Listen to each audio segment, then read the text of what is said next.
Olá, nono ano, como que vocês estão? Espero que todos estejam bem. Estamos aqui para mais uma aula de Biologia. Hoje nós vamos continuar o capítulo 7 no nosso livro 2, falando sobre citologia e membrana plasmática. Então, por favor, pegue aí o seu livro 2 e, para a gente continuar esse capítulo, por favor, abra agora na página 29, que a gente vai continuar aqui essa parte. Então, a gente já falou aí sobre diversos tipos de microscópio e como foi descoberta, a célula. Relembramos toda a parte da teoria celular e falamos sobre tipos de microscópio que nos permitiram ver partes de uma célula. Gente, a membrana plasmática, ela está presente em todas as células de todos os seres vivos, Vimos que todos os seres vivos são formados por células. E todas as células têm membrana plasmática, citoplasma e material genético, sendo a membrana plasmática responsável por delimitar a célula e controlar a entrada e saídas de substâncias. E a gente precisa então entender como que é a composição da membrana plasmática para que ela cumpra a sua função. Aqui no livro, na página 29, a gente pode ver tanto aqui uma simulação em 3D de um macrófago, uma célula da defesa do nosso corpo, englobando, com seus pseudófitos, seus falsos pés, uma bactéria, por exemplo, para defender o nosso corpo, como aqui uma eletromicrografia real, do macrófago, utilizando seus pseudófitos para rastejar nos tecidos humanos, obviamente que a coloração é digital, gente? Então, a membrana plasmática tem toda essa versatilidade, ela não é uma coisa estática, A gente não é aquele negócio de desenhou, pronto, é aquilo, ela não é um negócio fixo, ela tem toda, ela consegue se moldar, se ela consegue movê-la. Como assim, Como que se deu essa descoberta da membrana plasmática? Porque quando a gente vê no microscópio óptico, a gente não fala assim, aqui está a membrana plasmática, eu estou vendo a membrana plasmática. A gente vê assim, a célula terminou aqui, mas cadê a membrana plasmática? Realmente, gente, a membrana plasmática ela não foi vista, mas sabia que havia algo, havia um envoltório que delimitava a célula, que falava, olha, aqui terminou a célula. E análises bioquímicas revelaram a composição desse envoltório. Os cientistas descobriram que esse envoltório era formado por fosfolipídios, então havia ali uma formação de gorduras, lipídios, a gente já aprendeu isso aí, e por proteínas e algumas outras substâncias em menores quantidades. E foi só a partir da descoberta, da invenção, melhor, da microscopia eletrônica, é que a real presença da membrana plasmática foi confirmada mesmo, que essa estrutura pôde ser compreendida. E hoje a gente tem um modelo que é o mais aceito. Esse modelo de como que é a estrutura da membrana plasmática, a gente pode ver aqui na página 30. Esse é o modelo, que a gente aceita, que é o modelo que a gente fala de mosaico fluido. Qual é o mosaico fluido? Mosaico porque ele é formado por milhares de pequenas peças. E fluido porque essas peças não são fixas. Elas estão posicionadas por atração química, por forças químicas que se atraem. Mas elas não estão fixas no lugar porque são colocadas, são encaixadas uma na outra. Não, são forças químicas que as atraem e a gente vai entender isso. Então, olhando aqui, a gente vê que tem uma bicamada fosfolipídica. Já vamos ver o que é um fosfolipídio. Então, bicamada de fosfolipídio. A gente pode ver algumas proteínas inseridas. Então, realmente, fosfolipídios e proteínas, como eles tinham falado. E outras substâncias. Que outras substâncias? Alguns carboidratos, vai ter colesterol aqui, tá bom? E daí, então, essa é a membrana plasmática. Então, aqui, meio extracelular fora da célula, meio intracelular dentro da célula. Lembrando que meio extracelular e intracelular geralmente aquoso, né? Muita água. Então, vamos aqui, ó, na página 31, ver como que é esse fosfolipídio aí, gente. Aqui tá o fosfolipídio e vejam que o fosfolipídio, ele tem duas regiões. Uma região que a gente chama de cabeça e uma região que a gente chama de cauda. Essas duas regiões são muito importantes porque elas têm duas polaridades, tá? A cabeça é hidrofílica e a cauda é hidrofóbica, ou seja, a cauda não tem afinidade pela água e a cabeça tem afinidade pela água. E a gente sabe que a célula é formada em sua maioria por água e o meio extracelular também. Ou seja, se uma parte tem afinidade pela água e a outra não tem afinidade pela água, e eu falei que o que mantém essas moléculas unidas são forças de atração e repulsão, isso significa que essas moléculas vão se organizar de maneira que as suas caudas se atraiam e as suas cabeças fiquem em direção à água. E essas caudas se atraiam para que elas não fiquem em direção à água. E isso vai formar, então, a princípio, uma pequena bolsa assim, tá bom? Uma vesícula, que a gente chama. Mas elas também podem se organizar de maneira a formar uma dupla camada de fosfolipídios.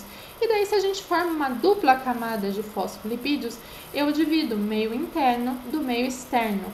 E daí eu tenho aqui no meio interno uma bolsinha, onde eu posso ter aqui dentro um conteúdo líquido e aqui fora outro conteúdo. Prazer, tenho uma célula, porque aqui dentro, então, eu vou ter o citoplasma e do lado de fora o meio extracelular. E é assim que começou, então, a célula. E daí aqui, no meio dessa bicamada de fosfolipídio, eu vou ter as outras substâncias que estão inseridas, tá?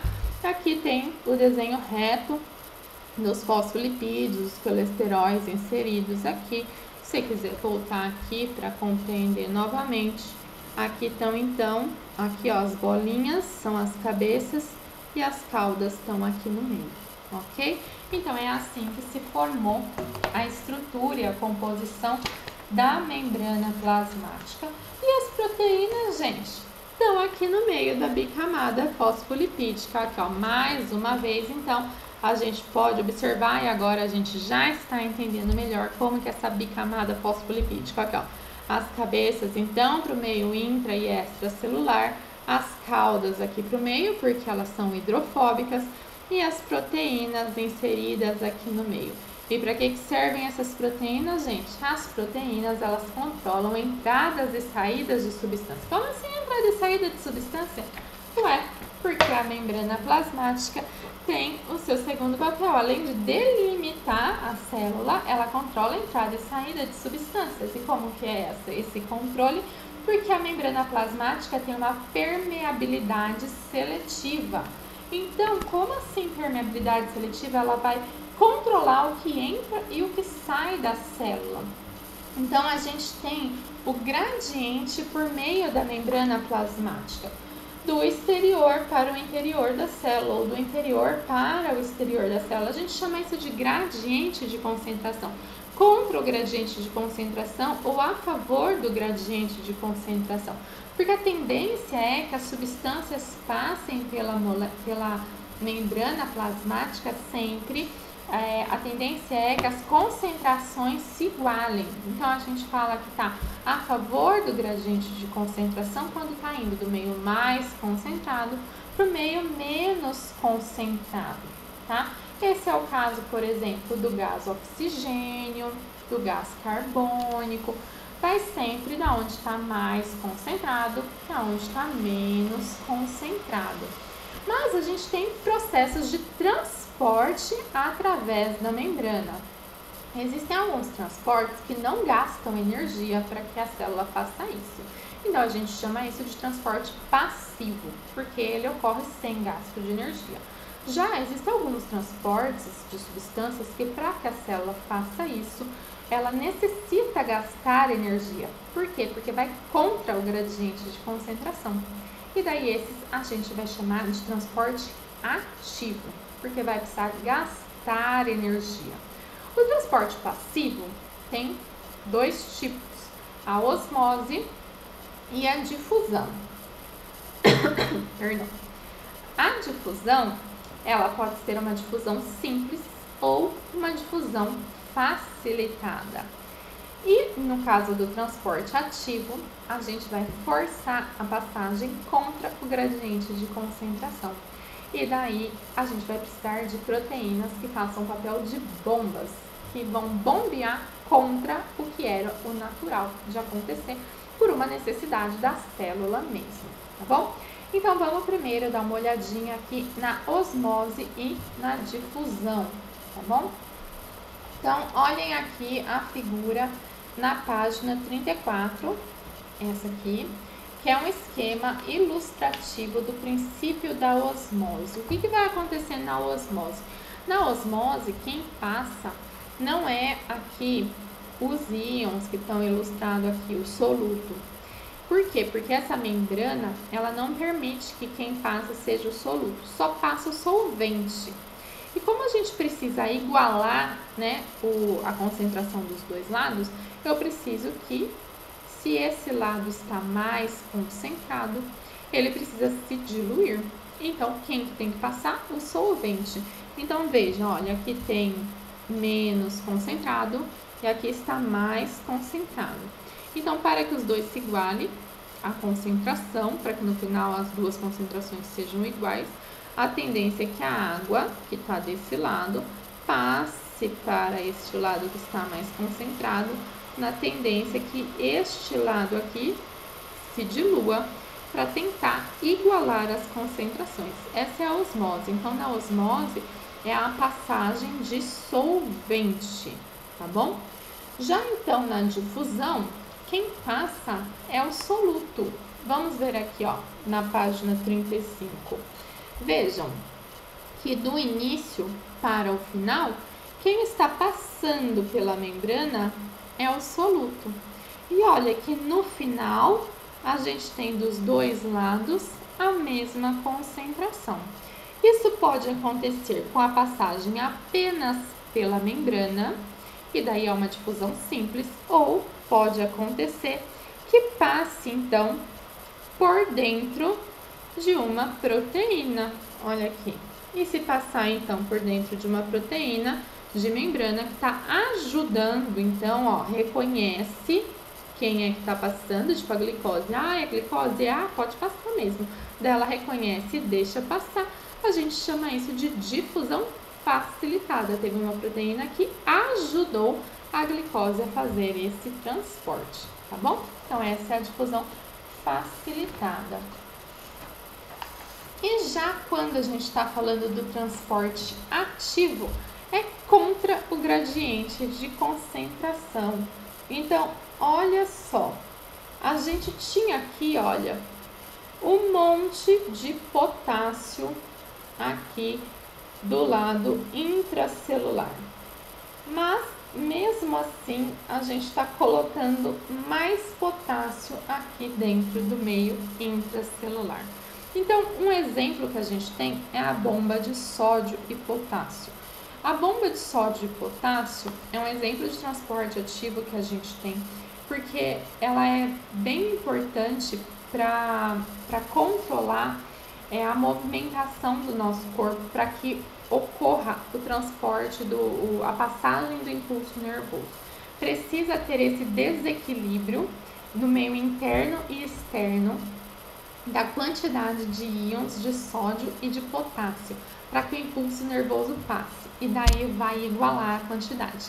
Para que o próximo impulso nervoso passe, precisa então desestabilizar, ficar quantidades diferentes de íons de sódio e potássio dentro e fora da célula. Então, a gente precisa que estejam em concentrações diferentes. Então, a gente precisa que a bomba de sódio e potássio funcione. Então, esse é um exemplo prático de uma bomba que precisa, então, ter a sua função de transporte ativo, né? Então, esse é um exemplo aí pra gente, tá bom? Gente, a gente tem também o transporte de grandes quantidades. E daí, no transporte de grandes quantidades, é a membrana inteira que está envolvida, tá bom?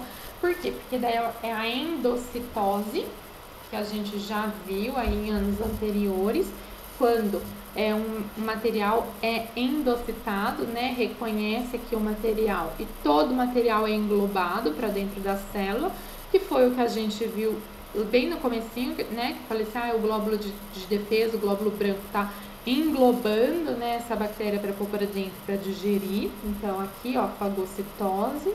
E se for no caso de um líquido, chama pinocitose, mas ó, do mesmo jeito, tá vendo? Só que daí em vagina é líquido, daí as duas bordinhas da membrana se encostam, forma uma bolsinha e daí se for, vai ser digerido. E daí o que precisa ser depois liberado, depois da digestão, que é resto de digestão, é jogado para fora, tá bom? E a gente tem algumas especializações da membrana plasmática para finalizar a nossa aula, tá bom? A gente tem algumas especializações que são muito importantes, que são os desmossomos e as junções aderentes. Que os desmossomos, eles são estruturas em forma de disco que mantêm uma célula unida à outra. Isso é muito importante, porque senão, gente, já pensou, você bate assim, sua célula vai se desfazendo, porque não está uma grudada na outra, né? Então, para manter as células dos tecidos unidas uma na outra, porque senão, né, elas iam se desfazer, né? Qualquer coisa que batesse, que se barrasse, ia se desfazer. Então, essas células precisam se manter unidas para formar os tecidos nos seres pluricelulares, tá bom? Então, as células vizinhas, elas vão se manter unidas. As junções aderentes também são estruturas em formato de cintos, né, que mantêm essas células juntas, principalmente as células epiteliais de revestimento do intestino, onde tem bastante passagem de coisa, né, que vai raspando, então de bolo alimentar, de fezes, de tudo, então vai passando, então precisa manter essas células bem juntas, tá? A mesma função dos desmossomos, tá bom? E daí tem também algumas outras, né? Por exemplo, zona oclusiva, que é a fusão parcial ou total de membranas das células, né? Que é para vedar as células. Ou junções comunicantes, quando a gente tem células que precisam uma se comunicar com a outra, em alguns grupos celulares, né? Precisa de canal entre os citoplasmas das células, em alguns tecidos especiais precisa que isso aconteça, né? Então, a gente tem aí algumas dessas especializações, tá bom? E em alguns casos, algumas células têm envoltórios externos à membrana plasmática, como por exemplo, algumas células têm parede celular para sua proteção e sustentação, tá bom? Pessoal, eu peço que vocês façam o testando seus conhecimentos e a gente se vê na próxima aula. Tchau, tchau!